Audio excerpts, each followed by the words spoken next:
आरण्यक पर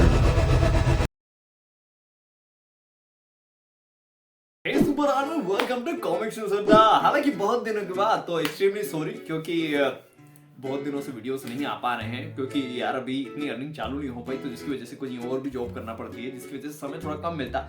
लेकिन हम अपने चैनल पे कंटिन्यूटी थोड़ी थोड़ी तो लाते रहते हैं। सो गाइस बी रिलेटेड भी, बट आपका प्यार ऐसे ही बना रहे, यही हम चाहते हैं। So thank you so much. और आज हम लोग आपके लिए लेकर आए हैं बहुत दिनों से पहले से खरीदी हुई, जिसको 1 महीना हो चुका है, आरण्यक पर्व। जी हाँ, नागग्रंथ सीरीज का तीसरा भाग, और बहुत ही तगड़ा वाला है यार। मतलब मैं कहूँ कि नरक नाशक की सीरीज ले लो या दोनों पार्ट ले लो, उसके बाद जो सबसे बेस्ट मुझे लगा है, एक्सट्रीमली मतलब दिल से खुशी हुई इसको पढ़ने के बाद, और बड़ा ही मजा आया। 2 दिन तक तो वो 2-3 सीन ऐसे थे जो मेरे दिमाग में घूमते रहे, यार क्या खतरनाक बनाया, मतलब अब क्या होगा, अब क्या होगा। आरण्यक मतलब रियली मैं कह सकता हूँ कि यार ये बहुत ही प्यारी कॉमिक्स बनाई है। रिव्यू देखने के बाद आपको मजा आने वाला डेफिनेटली। दोस्तों इसकी स्टोरी तो लाजवाब, मतलब A1 क्वालिटी वाली स्टोरी है, मजा आ रहा है। तो गाइस देर ना करते हैं आज का ये रिव्यू, और लाइक शेयर सब्सक्राइब करना बनता है यार जल्दी से, अगर आप चैनल पर नए हो तो। डिजाइन की बात करें तो आप देखेंगे कि फ्लैट डिजाइन वाली कॉमिक्स हमारे हाथ में है, मोटी दिख रही है वैसे, और आरण्यक पर्व का बहुत ही प्यारा सा पोस्टर। हालांकि इसको मैंने एक एनिमेशन भी बनाया था, आप देखेंगे इसी के ऊपर मैंने एक छोटा सा एनिमेशन टीजर भी बनाया था, जो आप आई बटन पे जाके देख सकते हैं। बहुत ही प्यारा सा लग रहा है। और कवर आर्ट की बात करो, बहुत ही बेहतरीन है यार। संजय गुप्ता की 30 नंबर की संख्या, यानी 30वीं कॉमिक्स है जो नई कॉमिक्स है ये। इसके बाद नाग ग्रंथ का ये तीसरा खंड है, 4 भागों की श्रृंखला है वैसे ये। उसके बाद पीछे प्राइसिंग वगैरह, वेबसाइट का नाम, और अंदर से प्रस्तावना चालू हो जाएगी, आभार पत्र है। फिर उसके बाद किन्होंने इस पे काम किया है, पूरी की पूरी टीम का नाम दे रखेंगे। और उसके बाद यहाँ पे मुद्रक, उसके बाद स्टोरी यहाँ से शुरू हो जाती है। पीछे की अगर देखें तो कुछ अपकमिंग कॉमिक्स के पोस्टर्स देखने को मिल रहे हो, और कहीं कहीं पे आउटलाइन प्रॉपर कटिंग नहीं हुई, जिसकी वजह से दिखाई भी दे रही है हमें। नॉवेल्टी की बात करें तो आप देखेंगे हमारे पास एक क्यूट सा स्टैनरी है, वो भी नरक नाशक नागराज का भी नहीं, विश्व रक्षक का भी नहीं है। और ये जो नागराज है आप देख सकते हैं, जी हाँ, राजनाग का क्यूट स्टैनरी, जो काफ़ी अच्छा लग रहा है मुझे, देखने में बहुत ही प्यारा सा दिख रहा है। अगर इसको देखें तो ये यार अभी भी प्रॉब्लम ही है, ये चीज़ें पन्नी निकल जाती है, देखो देखोगे तो यहाँ पे पन्नी निकल जाती है यार, ये थोड़ी सी दिक्कत है, जो इन्हें थोड़ी ज़्यादा सुधारना चाहिए। फिर यहाँ पर पन्नी नहीं देना है। तो और आपको नॉवेल्टी के रूप में मिलेगा एक क्यूट सा स्टैनरी, जिसको आप इस प्रकार से रख भी सकते हैं। प्राइस की बात करें तो 500 रुपीज इसका MRP है, जो डिस्काउंट में आपको 450 रुपए की मिल जाएगी। जी हाँ, 450, 50 रुपए का बहुत ही बड़ा डिस्काउंट, जो कि संजय जी ने कह ही दिया था कि आगामी कुछ कॉमिक्सों में वो लोग डिस्काउंट देंगे अगर अच्छी सेल आउट हुई। तो वैसे मैं कहूँ तो सेल आउट तो बहुत अच्छी हो रही है, सो डिस्काउंट देना बनता है। तो 450 रुपए में आप इसे खरीद सकते हैं कहीं से भी। पेजेस की बात करें तो फ्रंट जो है हमारा कवर आर्ट है, उसके बाद हमारा एक इंट्रो पेज है, और यहाँ पे पीछे देखेंगे तो कवर आर्ट ही खत्म हुआ, 2 हमारे 8 पेजेस आ गए। और जो इतने पेजेस है, ये 93 पेजेस है दोस्तों। जी हाँ, 93 पेजेस में कहानी सीमित है, जो काफ़ी अच्छी लग रही है, और सुनने में मज़ा आता है और पढ़ने में मज़ा आ रहा है मुझे काफ़ी। और अगर देखें तो आपको एक्स्ट्रा पेज में आपको कवर आर्ट मिलेगा, थोड़ा सा आभार, उसके बाद थोड़ा सा इंडेक्स, जहाँ जहाँ पे लेखकों वगैरह राइटरों ने काम किया उन सभी की जानकारियाँ। पीछे देखेंगे तो आपको जो है कुछ 1-2 पेजेस में आपको मिलेंगे नए नए अपकमिंग कॉमिक्स के 8 पेजेस। और अगर सारे पेजेस को इंक्लूड करें तो 96 पेजेस आते हैं कवर आर्ट के साथ, और 450 रुपए के डिस्काउंट में आपको ये कॉमिक्स पढ़ने को मिलेगी। अब बाइंडिंग क्वालिटी की बात करें तो फ्लैट डिजाइन है, यहाँ आप देखेंगे काफ़ी मोटी सी देखने को मिल रही है। पीछे भी आप देखेंगे तो अच्छी खासी दिख रही है, कोन वगैरह अच्छे तरीके से चिपकाया हुआ है, ऐसा लग तो नहीं रहा कि ऐसे कुछ फटने टाइप का। इसको मोड़ के भी देख लेते हैं एक बार, तो भी ठीक है, यहाँ से तो नहीं मुड़ेगी क्योंकि ये मोटी होने की वजह से। बाकी ओवरऑल कहें तो जिस हिसाब से मैं इसको मोड़ वगैरह के देख रहा हूँ, उसके हिसाब से तो ये कॉमिक्स की जो क्वालिटी है वो अच्छी है। मतलब इन केस कह सकते हैं कि बढ़िया क्वालिटी जो है इस बार जो है बढ़िया क्वालिटी दी है इन्होंने, बाइंडिंग क्वालिटी अच्छी दी है वैसे। साइज की बात करें तो आप देख सकते हैं कि हमारे हाथ में एक तो संजय जी की जो फिलहाल वाली बड़ी वाली साइज है वो साइज है, उसके बाद मनोज जी की बड़ी साइज है वो भी है, उसके साथ साथ में जो पुरानी कॉमिक्सों की लीगल साइज हुआ करती थी वो भी है।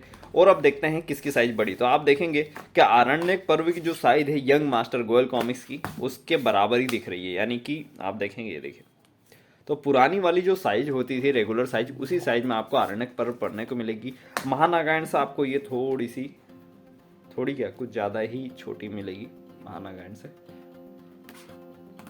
वैसे महानागायण का आपने अगर रिव्यू वीडियो नहीं देखा है और स्टोरी नहीं देखी तो प्लीज़ ऊपर जाके आई बटन पर क्लिक करके देख सकते हैं दोस्तों। और यहाँ देखिए आप, और उसके अलावा अगर राज कॉमिक्स की सुपर साइज से अगर कंपेयर करें तो ये कुछ काफ़ी ही बड़ी है इससे, तो वैसे इससे ये छोटी है। हम अगर 1 बाय 1 इसे नोटिस करवाएं, ये देखिए, और उसके बाद यहाँ, और फिर अगर कंपेयर करें इस प्रकार से तो आप देखेंगे ये देखिए। सो ओवरऑल कह सकते हैं कि साइज जो है वो रेगुलर वाली मिलेगी आप। सो अगर आप फिलहाल की बड़ी साइजों के शौकीन हैं तो आपको डिसपॉइंटिंग होना पड़ेगा, क्योंकि आपको रेगुलर साइज मिलेगी इस नाग ग्रंथ की पूरी सीरीज। पेपर क्वालिटी की बात करें दोस्तों तो ऊपर आप देख सकते हैं जैसे कि मैंने बताया था कि जो आर्ट पेपर है उसके ऊपर इन्होंने मैट किया हुआ, यानी कि इस पर लेमिनेशन नहीं है। पीछे के पेपर पे भी देखेंगे तो आर्ट पेपर ही है, लेमिनेशन नहीं है। और अंदर के पेजेस पे भी इस बार मैं बड़ा शौक हूँ क्योंकि यहाँ पे मैट फिनिश ही है, यानी लेमिनेशन इस पर भी नहीं हो और ना ही है चिकना वाला पेजेस है।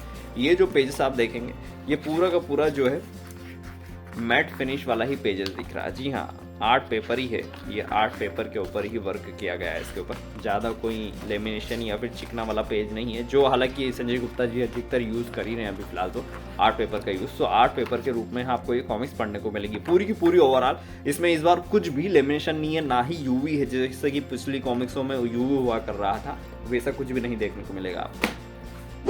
आर्ट वर्क की बात करो दोस्तों तो बेहतरीन मैं कहना चाहूँगा, हेमंत और जगदीश जी की जो इंकिंग और हेमंत जी का जो आर्ट है वो वाकई लाजवाब है, मतलब बहुत ही बेहतरीन अंदाज में।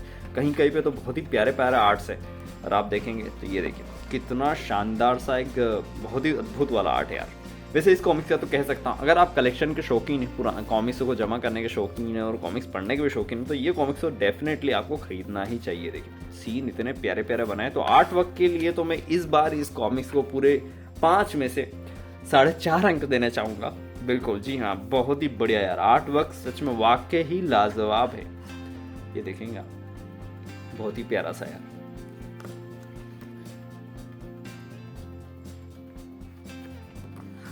आर्ट वर्क के लिए तो बिल्कुल तारीफ करना पड़ेगी। इस बार आर्ट वर्क जो है वाकई, मतलब अगर नागरंथ सीरीज की मैं बात करूँ पूरी की पूरी, उसमें अगर मुझे सबसे बढ़िया कॉमिक्स देखने को मिली है आर्ट वर्क के रूप के साथ साथ स्टोरी के रूप में भी, तो ये one of the best comics है, ये मैं कह सकता हूँ दोस्तों। अब शुरू करते हैं स्टोरी रिव्यू। तो कहानी सुनने से पहले दोस्तों आपको स्पॉइलर अलर्ट, हालांकि इस कॉमिक्स को रिलीज हुए 1 महीना हो चुका है तकरीबन, तो सभी लोगों ने पढ़ ली होगी, इसीलिए मैंने थोड़ा सा लेट रिव्यू लेकर आया ताकि किसी को बुरा ना लगे। वैसे फिर भी स्पॉइलर अलर्ट, कहीं स्पॉइलर निकल जाए तो कहानी की शुरुआत आपको बताई है कि पिछली कॉमिक्स में आपने पढ़ा कि स्वयंवर हो रहा था, यहाँ पे नरक नाशक को अंतहीन जो कि एंथोनी है वो कहानी सुना रहा है भैया राजनाग और साथ साथ में नागदस्यु तोशी की। तो अगर आपने इसके दूसरे भाग का रिव्यू नहीं देखा और स्टोरी नहीं पता तो ऊपर आई बटन में क्लिक करके देख सकते हैं। कहानी हमारी कंटिन्यू चलती है सभा से, जहां नागदस्यु तोशी उखाड़ लेता है शिवजी का त्रिशूल। वहां पे तोशी, नागराज और महात्मा कालदू सभी लोग चकित हो जाते पूरे सभापति कि इसने कैसे कर लिया, महादेव का नाम लेके त्रिशूल कैसे उठा लिया, ये तो केवल राजनागी उठा सकता था, इसमें ऐसी ताकत कहाँ से आ गई। सभी लोग सोच विचार में हो जाते हैं और गुस्से में हो जाते हैं कि तुम्हारे दुस्साहस कैसे हुआ, क्योंकि तुम्हें तो बुलाया नहीं था इस स्वयंवर में। और यहाँ पे एक कहानी सुनाता रहता है उसी के बीच में। फिर नागदस्यु की कहानी सुनाता है कि नागदस्यु पूरे साम्राज्य के ऊपर सभी जगह पृथ्वी पर आक्रमण कर करके, पाताल हो, धरती हो या फिर नागलोक, सभी जगहों पर हत्या करते हुए अपना साम्राज्य स्थापित करता रहता है। और यहाँ पे इंट्रो कंप्लीट हो जाता है नागदस्यु तोशी का। उसके बाद सभा में दोबारा से लौट आते हैं, कहानी कंटिन्यू चलती है जहाँ पे तोशी के हाथ में त्रिशूल होता है, सभी लोग गुस्सा होते हैं। यहाँ पे अंतहीन जो कि एंथोनी का रूप आप देखेंगे, नया वाला रूप है ये नागराज, और सभी लोग सोच विचार में हो जाते हैं अब क्या करें। और तोशी कहता है कि भैया स्वयंवर के मुताबिक अब मेरी शादी विसर्पी से होनी चाहिए, लेकिन सभी लोग गुस्सा हो जाते हैं कि भैया ये दुस्साहस कैसे हुआ, एक तो आमंत्रित नहीं किया था, ऊपर से तुम आके त्रिशूल उठा लेते हो और फिर कहते हो शादी करवाओ, जबकि ये नियम के विरुद्ध है। और वहीं पे तोशी जो है अचानक ही कालदूत के ऊपर धावा बोल देता है। सभी लोग एकदम बीच में आ जाते हैं, उसे मारने पीटने लगते हैं, लेकिन तोशी सब पे भारी पड़ता है। और फिर एंट्री होती है हमारे, जी हाँ, राजनाग की तगड़ी वाली एंट्री होती है, देखोगे। और फाइट भी बहुत ही तगड़ी से देखने को मिलती है। वहीं पर उस फाइट से बहुत ही हाहाकार मच जाता है, सभी जगह बिजलियां चमकने लग जाती हैं, कड़कड़ाने लग जाती है। आखिरकार में कालदूत की एंट्री होती है और उनको रोक देते हैं, उन दोनों की फाइट को, और बोलते हैं कि भैया इसका मैं हल कुछ ना कुछ निकालूंगा। और हल निकालने के लिए वो चले जाते हैं गुफा के अंदर और भोलेनाथ के पास प्रार्थना करते हैं, आप इस समस्या का हल बताओ। वहीं दूसरी ओर विसर्पी जो है दुख में होती है, क्योंकि वो मन ही मन राजनाग को अपना वर चुन लेती है और अपनी सहेली से अपनी बातें बताती रहती है। और वहीं पर राजनाग भी अंतहीन जो उसका दोस्त रहता है उसके साथ विचार विमर्श करते हैं कि अब क्या करें, लेकिन वो समझाता है कि नागदर्शी तो उसे बहुत ही चालू है, चालाक है, उसने जानबूझ कर सब ऐसा किया है। और वहीं दूसरी ओर तोशी को भी महल में रुकने की परमिशन कालदूत दे देते हैं कि भैया जब तक मैं उत्तर नहीं दूँ, जब तक मैं फैसला नहीं कर दूँ, जब तक तोशी भी यहीं रुकेंगे एक दूसरे कमरे में, जहाँ वो भी अपनी प्लानिंग करते रहते हैं। लेकिन यहाँ तोशी का मन जो होता है विचलित हो जाता है। वो कहता है कि मैं तो विश्व को जीतने के लिए निकला था, लेकिन विसर्पी का रूप देखकर मैं तो मोहित हो गया, मुझे उससे प्रेम हो गया, मुझे वो चाहिए। फिर उसका दोस्त उसकी गाथा बताता है कि कैसे उसने वर्षों तक उसने तपस्या कर करके अलग अलग प्रकार की तपस्या करी और तब जाके उसको भोलेनाथ ने वरदान दिया था, तब प्रसन्न होकर। इस प्रकार से उसको विश्व विजेता बनना है। उसका दोस्त कहता है लड़की के चक्कर में नहीं पड़ना है, ये वो कहता है, समझाता है एकदम देसी अंदाज में। लेकिन भैया वो कोई सुनने वाला था, बोलता है कि नहीं, तुम मेरे प्रेम के पीछे मत पड़ो, मुझे उससे प्रेम है, अब मुझे विश्व के साथ साथ विसर्पी भी चाहिए। अब यहाँ पे विसर्पी एक निशानी के तौर पे अपनी अंगूठी अपनी सहेली को देती है और कहती है कि राजनाग को तुम आधी रात को बुलाना, मुझे उससे बातें करनी है। और यहाँ पे ये दोनों देख लेते हैं उन दोनों को। और वहीं दूसरी ओर महात्मा कालदूत अनुरोध करते हैं और यहाँ पे नागदेव वासुकी प्रकट होते हैं और वो उन्हें कहते हैं कि भैया अब इस समस्या का हल बताओ। और यहाँ पे नागदेव वासुकी कहानी सुनाते हैं कि वत्स, हमने महादेव के आदेश पर ही तुम्हें वह त्रिशूल और शिलाखंड सौंपा था। जब नागमाता सुरसा और कद्रू के साथ महर्षि कश्यप और नाग जाति की उत्पत्ति कर रहे थे, तब नीच ग्रहों द्वारा वक्र ग्रह दशाओं के कारण प्रहस्त सर्पणी का जन्म हुआ। प्रहस्त सर्पणी माता सुरसा और कद्रू की समस्त संतानों का समूल नाश कर देना चाहती थी। उनका उद्देश्य था सिर्फ एक नागपुत्र जीवित रखने का जो सर्वश्रेष्ठ हो। तो इस प्रकार से प्रहस्त सर्पणी जो ये होती है, ये क्या करती, पूरी नाग जाति को सर्वनाश करने निकल पड़ती। जब भोलेनाथ के पास आती है उन्हें भी मारने के लिए, और फाइनली भैया भोलेनाथ अपना त्रिशूल उठा के उसको मार देते हैं और वो त्रिशूल जाके सीधे पृथ्वी में एक शिलाखंड में गड़ता है और वो शिलाखंड दिया जाता है कालदूत को। और भोलेनाथ कहते हैं कि जो नाग योद्धा उस शिलाखंड से हमारा त्रिशूल निकाल देगा वही नागदेव की राजकुमारी का उचित वर होगा और वही नागलोक का अगला तक्षक बनेगा। महादेव के आदेश अनुसार मैंने तुम्हें वो शिलाखंड सौंप दिया। मुझे पूर्ण विश्वास था कि शिलाखंड से त्रिशूल राजनाग ही निकाल सकता है, क्योंकि और देव वासुकी आगे कुछ बोलने वाले ही रहते हैं महत्वपूर्ण, और उसी के बीच में कोई आके निकल जाता है। कालदूत और सभी लोग चकित हो जाते हैं और वासुकी देव अदृश्य हो जाते हैं और फिर कालदूत को एक अदृश्य छाया दिखाई देती है और फिर वो कहते हैं कौन है, और फिर उन्हें राजनाग दिखाई देता है। और राजनाग कहता है कि वास्तव में तू ही एक अहंकारी नाग है जो अपने मिथ्या आदर्शों के बलि वेदी पर मेरे प्रेम के बलि देने पर तुला है, परंतु मैं ऐसा कदापि नहीं होने दूंगा। इस प्रकार से गलत शब्द कह देता है भैया और फिर आक्रमण करने लग जाता है। कालदूत और राजनाग के बीच में तगड़ी सी फाइट देखने को मिलती है और आर्टवर्क भी बड़ा काफ़ी अच्छा लग रहा है मुझे। तो यहाँ पे इन दोनों के बीच में फाइट होती रहती है और यहाँ पे जोर से मार देते हैं, जिसमें राजनाग दूर फेंका जाता है और गुस्से में आके उसके पीछे पड़ जाते हैं। और वहीं पे विसर्पी से मिलने राजनाग आ जाता है इधर की ओर। अब यहाँ पे कंफ्यूजन हो गया कि भाई इसको फेंका और इधर से ये मिलना आ गया, तो कहीं ना कहीं बहुत ही बड़ी समस्या भी है और बहुत ही बड़ा ट्विस्ट भी है इसी के बीच में। तो यहाँ राजनाग और विसर्पी मिलते रहते हैं चांद के बीच में, जिसका पोस्टर यहाँ बनाया भी गया है।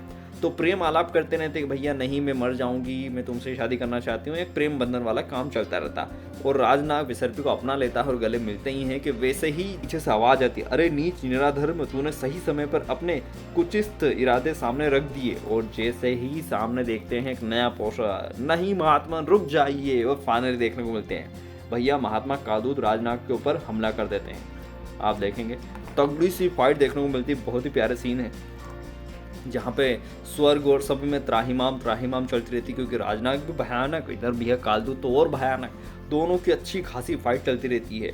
वो कहते हैं कि भैया तूने दुस्साहस कैसे किया हमसे ऐसी वाणी करने के, और राजनाग कहता है कि भैया मैं तो यहाँ था, मैं तो मिला ही नहीं आपसे। और फिर यहाँ पीछे हमें दिखाई देता है भैया तोशी और उसका दोस्त। मतलब यहाँ असली मालूम पड़ जाता है कि इन दोनों ने मिलके, इच्छाधारी तोशी होता है क्योंकि नागदस्यु आपको पता ही है, तो वो अपना रूप बदल के राजनाग का और गुफा में चले जाता है और क्रोधित कर देता है कालदूत को। और गुस्से में आके यहाँ फाइट चलती रहती है और राजनाग को वो अपना भाला फेंकते हैं, लेकिन उसके पहले ही विसर्पी आ जाती है बीच में उसे बचाने के लिए और वो भाला लग जाता है विसर्पी को।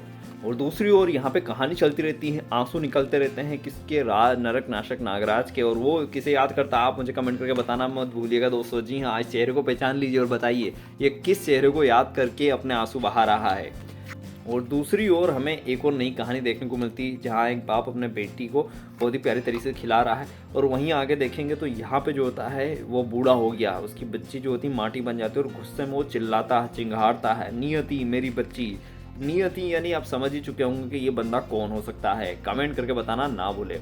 यहीं पे दूसरी ओर वापस कहानी में आ जाते हैं जहाँ पे भैया वापस से ये लोग अंतहीन जो होता है नारक नाशक के ऊपर कहानी सुनाता रहता है उसके आगे की। और फिर दूसरी ओर हमें देखने को मिलती है एक बड़ी सी सभा जहाँ पे ढेर सारे सुपर विलेंस बैठे हुए रहते हैं, जहाँ पे हमारा मेन, जी हाँ, प्रमुख जो रहता है सभा का वो अलग ही दिख जाएगा आपको, थोड़ांगा भी दिख रहा है और बड़ी सी एलसीडी पे सब फिल्म देख रहे हैं कि आखिर चल क्या रहा है भैया, नरक नाशक के पीछे कौन लटका और वो आगे क्या करने वाला है। इसी प्रकार से कहानी आगे चलती रहती है। यहाँ ढेर सारे भेड़िए आ जाते हैं और हाउल करते रहते हैं। वहीं कहानी वापस से दोबारा पीछे जाती है और फिर हम देखते हैं कि विसर्पी के पीछे लग जाता है एक भाला। और फिर देखते हैं कि विसर्पी राजनाग की बाहों में पड़ी रहती है और उसके पीछे सभी लोग रोते रहते हैं। यहाँ पे विसर्पी चिल्लाता रहता है और चिंघाड़ता रहता है, बिजली कड़कती रहती है, बारिश होती रहती है और सभी लोग रोते रहते हैं कि क्या हो गया, कैसे हो गया। अब जैसे यहाँ पे राजनाग को दुख होता है उससे ही तोशी को भी दुख होता है और वहीं पे कालदूत गुस्सा हो जाते हैं कि ये तोशी हम नीच नाग लुटेरे को जीवित नहीं छोड़ेंगे। गुस्से में आ जाते हैं कि भैया ये सब उसी का किया धरा था और निकल पड़ते हैं उसको मारने के लिए। और वहीं दूसरी ओर राजनाग एक रथ पे बैठ के उसके दोस्त के साथ निकल पड़ता अरण्यक वन में। वहां वह कहता है कि एक ही जगह है जहाँ पे उन्हें बचाया जा सकता है। और फिर यहाँ एक नई प्रजाति की एंट्री होती है सूर्यांशी नाम के, जो कि मिस्र जैसे ही दिखाई दे रहे हैं और ये पोस्टर में भी था जबकि नाग ग्रंथ का पोस्टर आया था उसमें ये वाला भाला वगैरह। तो ये है द्राक, सूर्यांशी द्राक, और इसकी ये है पत्नी वल्लरी। और ये इनका बहुत ही बढ़िया सा शासन चलता रहता है क्योंकि सूर्य से इनको ऊर्जा मिलती है और ताकत भी मिलती है। जो राक्षसों सभी को ये लोग मारते भी रहते हैं अगर हमला कोई भी कर देता है, लेकिन इनकी ये भी एक खासियत है कि राक्षसों को मारने के बाद साथ साथ में जो वल्लरी होती है इसकी पत्नियां इन सभी की, ये सब उनका इलाज भी करती है। तो सभी राक्षस वगैरह भी खुश हो जाते हैं और उनसे दुश्मनी छोड़ देते हैं। इसी प्रकार से सभी का इलाज भी करते रहते हैं ये, और ये किसी को मारने के पक्ष में नहीं होते, प्रकृति प्रेमी होते हैं। तो इसी प्रकार से इनकी कहानी चलती रहती है। और इसी बीच में आ जाता है राजनाग, जी हाँ, सभा के अंदर आ जाता सूर्यांश द्राक के पास कि मुझे कैसे भी करके मुझे पता है कि आप लोगों में जीवन देने की क्षमता है किसी भी इंसानों में।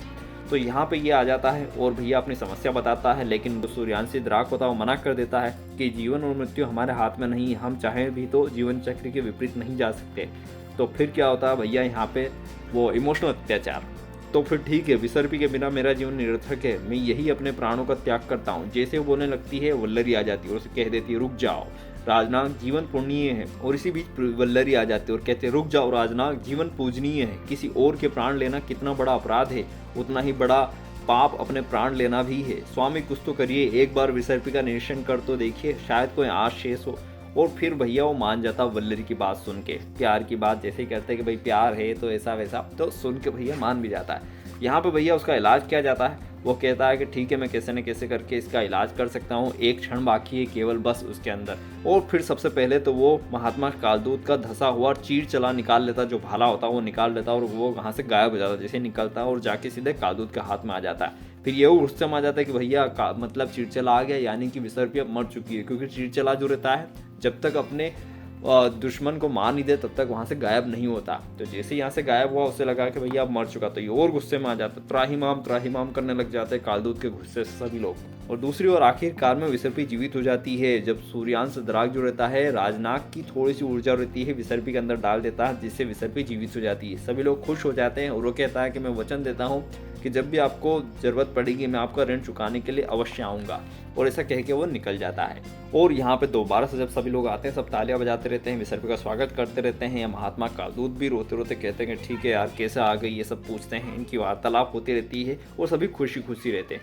वहीं दूसरी ओर हम देखते हैं कि भैया एक और नई गाथा, जी हाँ, नागदस्यु तोशी इतना गुस्सा हो जाता है कि ढेरों स्त्रियों का मर्डर कर देता है, यानी मार देता सभी को। कहता है कि ये विसर्पिनी, सभी गुस्सा होता रहता है। और तभी उसे मालूम पड़ता है कि भैया विसर्पी को जीवित कर लिया गया है आरण्यक वन में, किसी सूर्यांश द्राक के द्वारा जीवित कर दिया गया। तो वो गुस्सा हो जाता और ज़्यादा, और ये कहता है उसका दोस्त कि भैया तुम प्रेम के पीछे ऐसे पागल मत हो, तुम्हारा जो वो उद्देश्य वो बहुत ही बड़ा है, प्रेम छोड़ दो। लेकिन भैया गुस्से में और कि तुम ठीक कहते हो मित्र, सबको मार देना चाहिए। इस बार मैं तुम्हारा सुझाव मानूंगा और शुरुआत तुमसे करूंगा। ऋषिराज, तुम ही मेरी पराजय, मेरे प्रेम बिछोह और मेरे उपहास का कारण सबसे पहले तू है।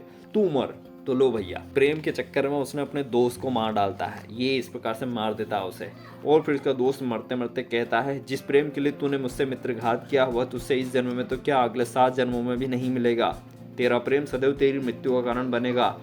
इस मरते हुए मित्र का श्राप है तुझे, मैं पुनर्जन्म में लेकर जरूर आऊंगा। और वैसे ही उसकी गर्दन काट देता है और गुस्से में निकल पड़ता भैया हाहाकार करते हुए नागदस्यु। और वहीं कहानी राजनाग सुनता चला जाता है, जहाँ पे राजनाग और विसर्पी की शादी की तैयारी होती रहती है नागद्वीप पे। दूसरी ओर सभी लोग खुश होते हैं। यहाँ पे दोनों सोए रहते हैं, सूर्यांश दोनों के दोनों पति पत्नी। रात का समय होता है और घोड़ों पे सवार नागदस्यु तोसी अपनी पूरी जनता के साथ जो सूर्यांश द्राक होता है उसके राज्य पर आक्रमण कर देता है, क्योंकि रात के समय इनकी शक्तियां काम नहीं करती और इनमें शक्ति भी नहीं होती, क्योंकि सूर्य से ही इनमें शक्ति आती। सभी दूर त्राहिमाम हो जाते, सभी को मारकाट मचा देता है। और फिर अचानक से भैया यहाँ प्रकट होता है हमारा सूर्यांश द्राग अपना भाला लेके और मारकाट मचा देता है। ये भी मतलब रोक देता है, पर इतना बुरी तरीके से नहीं मारता जैसे कि तोशी मार रहा होता। वो सभी को बस घायल करता है, क्योंकि ये सभी को मारने के विपक्ष में नहीं होता। यहाँ खतरनाक सी फाइट चलती रहती है अच्छी खासी। और वहीं दूसरी ओर राजनाग को कुछ अजीब सा लगता है। वो कहता है कि मुझे कुछ अजीब सा लग रहा है, आज की रात मुझे कुछ अनहोनी जैसा संकेत हो रहा है। उसका दोस्त कहता है ऐसा कुछ भी नहीं मित्र, और बस हंसी ठिठोली करते रहते हैं।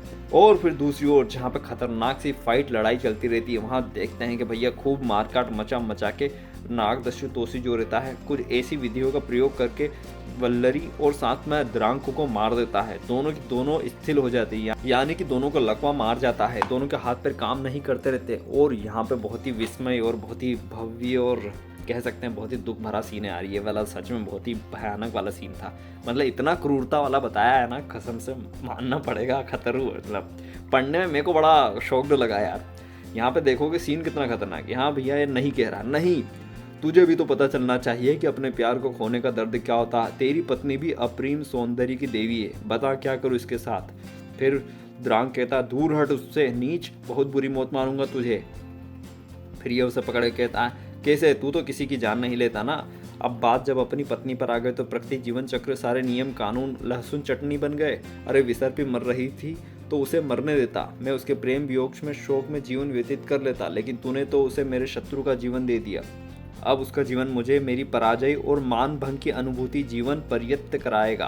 तू मानसिक रोगी है तोशी, तेरी कुंठा ने मुझे विपक्ष बना दिया। और फिर जैसे ही देखोगे खच करके तलवार भैया वल्लरी की सीने में उतार देता है। प्रेम बिछोक पराजय मान भंग का जो जहर मैंने पिया है, मृत्यु से पहले उसका स्वाद तू भी चख ले। द्रांक और हाहा करते हुए खचाक से, अरे यार बड़ा ही खतरू वाला सीन।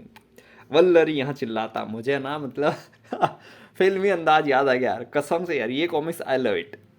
तुम द्रव्यकूल वाले शाकाहारी होते हो ना, किसी के प्राण नहीं लेते, मांस भक्षण नहीं करते, जिन मूल्यों और आदर्श लोगों के लिए तू जिया वह सब मैंने तेरी आंखों के सामने बर्बाद के दिए। अब तू जी के क्या करेगा भला, तू भी मर। हा हंसता रहता है।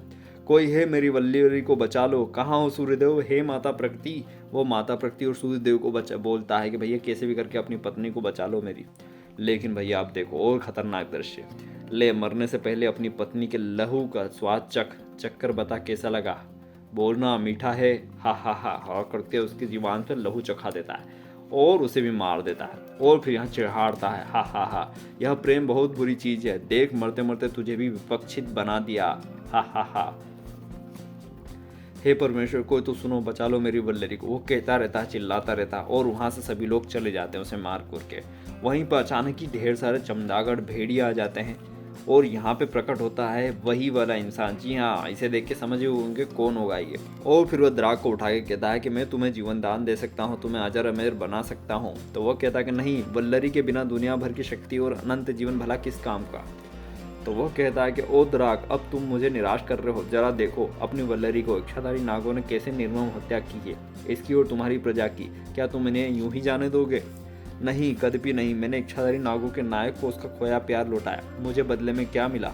मुझसे मेरा सब कुछ छीन लिया गया, मैं सबको खत्म कर डालूंगा, समूल नाश कर दूंगा इच्छाधारी लोगों का। मुझे तुझसे ऐसी अपेक्षा है थी द्राक, इस कार्य के लिए मैं तुम्हें अंधेरे की वजह काली तामसिक शक्तियां दूंगा जिसकी किसी ने कल्पना भी न की होगी। आप जानता था कि उसे मनुष्य की भावनाओं को, उसके भय, द्वेष, क्रोध, मोह से किस प्रकार खेलना है। सिर्फ इतना ही नहीं, मैं तुम्हारी वल्लरी के शव को संरक्षित करूंगा। इसका शव ना सड़ेगा, ना ही इसका क्षय होगा, जब तक इसकी आत्मा इसके शरीर में पुनः प्रवेश नहीं करेगी। ऐसा वादा करता है और ये कहता है मैं समझ गया, समझ जाओगे, पहले तुम्हारा जीवन बचाना आवश्यक है। इससे पहले कि मृत्यु द्वार दहलीज पे खड़ी तुम्हारी आत्मा संसार को छोड़ पाए, तुम जाके इस फैलो रक्त का सेवन करो। और भयंकर, अब देखो भैया, यहाँ पे वल्लरी अपनी पत्नी का ही खून वो चख लेता है, और जैसे चखता ढेर सारे चमदागढ़ आके उसको पूरे का पूरा घेर लेते हैं, और वहाँ पे फिर नया बंदा पैदा हो जाता है। द्राक में आश्चर्यजनक परिवर्तन आ जाते हैं, और देखोगे एक अलग ही भेड़िया तरीके से खतरनाक राक्षस बन जाता है। आह सम्राट द्राक्ष, मेरी रक्षा करो। तभी उसका एक सेवक उसे चिल्लाता है कि भाई रक्षा करो, लेकिन क्या होता है, तुम्हारा यह सेवक शायद तुम्हारे सेवन के लिए ही जीवित था, इसे धन्य करो द्राकुला। और द्राकुला, ये ड्राकुला नहीं है, द्राकुला बन जाता है, और देखो उसके सेवक का ही खून पी जाता है। और फिर यहाँ पे भैया ये हंसता है कि भैया उसका एक और नया रक्षक आ गया। वो उसकी वल्लरी को ले जाता है और उसको संरक्षित कर देता है एक जगह, और उसे कहता है कि जाके खत्म कर दो सभी को। और यहाँ पर ढेर सारा चमदागढ़ में बन के वो निकल जाता है, उड़ जाता है। और फाइनली, और फिर उसके जस्ट बाद करंट टाइम में हमें देखने को मिलता है, अचानक से ढेर सारे चमदागढ़ आते हैं, बिजलियां चमकती, और फिर प्रकट होता है ड्रैकुला। जी हाँ, पौराणिक समय में ये ड्रैकुला था, ये देखो ड्राकुला, और यहाँ बन गया ये ड्रैकुला। अब यहाँ पे दूसरे भाग में चालू हो जाती है हमारी एंट्री, ध्रुव की हो जाती है वन के दूसरे भाग में, जहाँ भेड़िया जो होता है नीचे जंगल में दलदल में छुपा रहता है। अब ये कैसे छुपा और यहाँ पे ध्रुव कैसे आया, इसकी जानकारी आपको पहले भाग में मिलेगी और दूसरे में, जो कि आप ऊपर दिए गए आई बटन पर जाके क्लिक करके या डिस्क्रिप्शन में जाके भी देख सकते हैं। अब यहाँ पे भेड़िया छुपा रहता है, यहाँ सारे मोंटी वगैरह सभी लोग ढूंढते रहते हैं कि कहीं से आवाज़ आ रही है नागराज की, नरकनाशक की, और ये कहता है कि नरकनाशक को कहीं ना कहीं ही जरूरत पड़ेगी, कुछ ना कुछ भयानक होने वाला है। और वो कहता है कि नहीं, तुम यहाँ छुपे रहो, क्योंकि तुम जैसे ही चांद देखोगे तुम भयानक वैश्य बन जाते हो। भेड़िया वैश्य बन जाता, अभी खुद पे कंट्रोल नहीं है उसका। तो वो कहता है कि ठीक है, तुम भेड़ाहन को ले जाओ। भेड़ाहन अचानक प्रकट होता है और उसके ऊपर ध्रुव सवार होता है और निकल जाता है। यहाँ पे भैया भेड़िया कहता है क्या ड्रैकुला वापस आ गया है? वो भी दोबारा से अपनी पुरानी चीज़ों में यानी पुराने समय में खो जाता है। मेरी माता ने मुझे पुत्र मानने से इनकार कर दिया। अपने मुख से निकलने वाला अनंत शाप वुल्फानों के आखिरी वंशज को भी लील जाता है। ऐसे कहानी चलती रहती है, क्योंकि यहाँ पे जो है मारकाट मचा देता है ये बंदा। नीच भेड़िए, तू मेरा पुत्र नहीं हो सकता। अपने पिता की तरह तू भी एक कुशित जंगली जानवर है। तुझे भी अपनी तरह अंधेरी काल कोठरी में यातना देकर तिल तिल कर मारती, लेकिन तुझे तो मैं ऐसा आनंद श्राप दूंगी कि तू मौत को तरसेगा। मैं तुझे श्राप देती हूँ कि तू युगों युगों तक जीवित रहेगा। और खचाक यानी भेड़िया अपनी माता को ही मार देता है। उस पल के लिए मुझे ऐसा प्रतीत हुआ जैसे मेरा खुद पर कोई विष नहीं था, जैसे किसी अज्ञात अदृश्य शक्ति ने मेरे हाथों को जघन्य अपराध करते मैं मात्रघाती बन गया।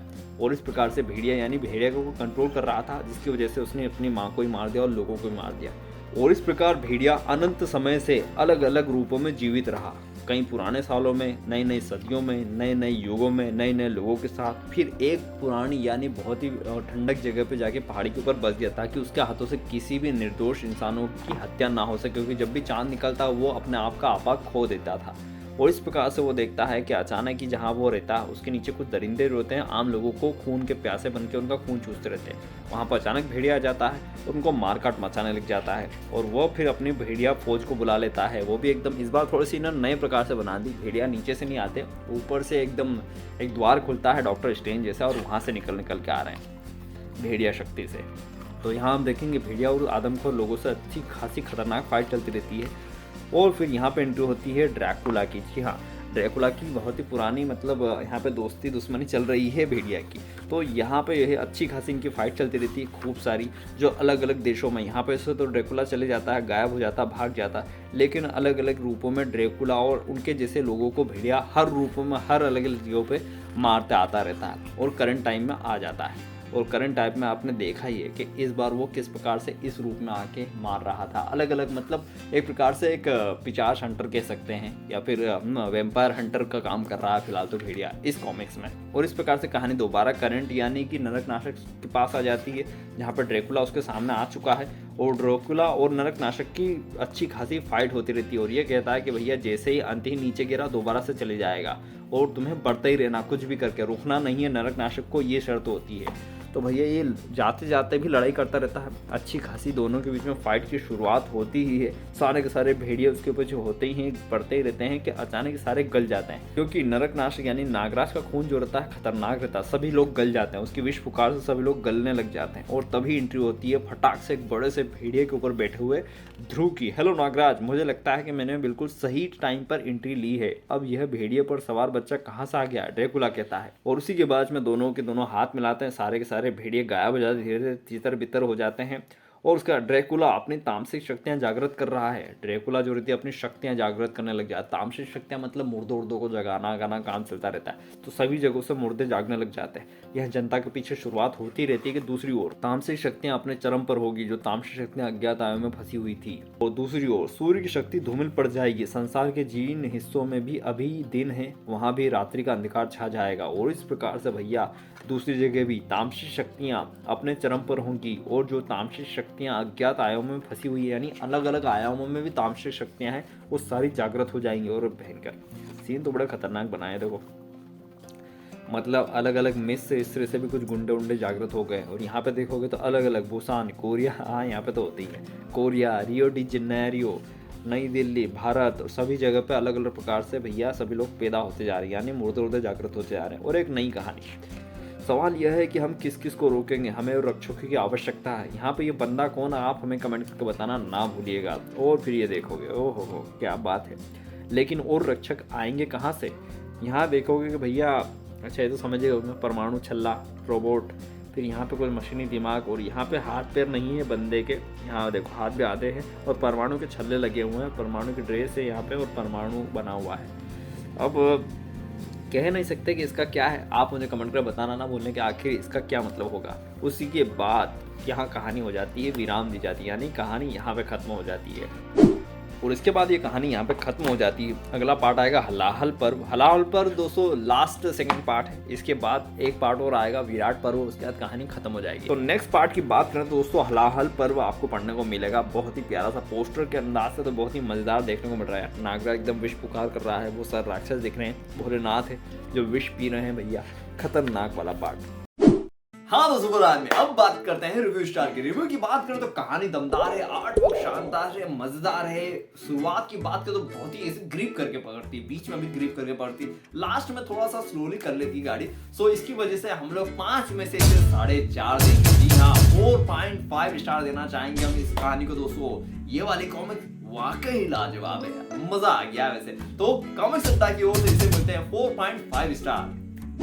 तो सुपर आर्मी अगर ये कॉमिक खरीदना चाहते हैं तो नीचे दे रखिए लिंक, डिस्क्रिप्शन में जाके आप खरीद सकते हैं। कॉमिक सट्टा, कॉमिक्स हवेली, उमा कार्ड, अमेजन या फ्लिपकार्ट। हाँ तो मेरी प्यारी सुपर आर्मी, कैसा लगा आपको ये रिव्यू, हमें कमेंट करके आपके सुझाव और राय बताना ना भूले। और क्या आपने ये कॉमिक खरीद ली, हमें कमेंट करके बताना ना भूले। तो फिर मिलेंगे ऐसे ही प्यारे से रिव्यूज और प्यारी सी कॉमिक्स के बारे में और भी जानकारी लेके। तब तक के लिए बाय, गुड नाइट, शब खैर और बाय सुपर आर्मी।